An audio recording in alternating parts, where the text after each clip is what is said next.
the vision of the Liberian Registry to be the world's biggest flag? Not necessarily. For us, it's not about being biggest. It's about being able to be the best in terms of getting to the owners and to the ships the service that they require, that they need. We've seen a lot recently where flags have been treated like a commodity.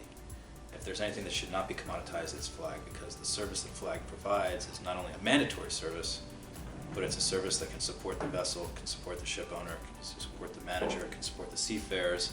The amount of money that's invested in these assets now, is how most people look at them, is enormous, and you need to protect that asset. And to make such a big investment and then to look at one of the key pieces of that whole decision-making process and just base it simply on the lowest dollar value is a mistake, I feel, because you have so much invested in that, monetarily, the lives of the seafarers on board, the environments in which you trade, and the cargoes you're carrying, that you need to take a close look at the flag state behind the vessel and make sure that that flag state can support you when you need your support.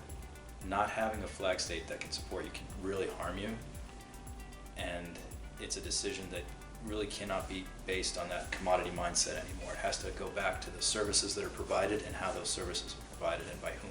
Service is the real separator when it comes to flag, because if your vessels are trading globally, you need to have somebody that can pick up the phone globally. You can't, rely on somebody that keeps bank hours and takes the weekends off and doesn't have anybody answering on holiday.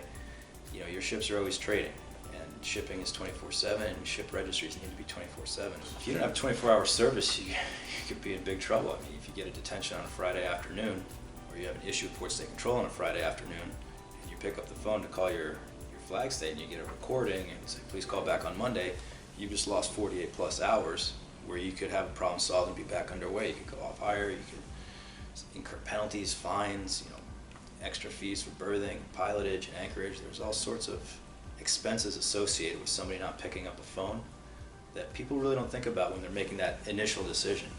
And these are key decisions that you make. Having a flag state that's responsive is an excellent insurance policy, because it really doesn't cost you that much money, but when you need it, it can save you a lot of time, trouble, costs, and headache and heartache.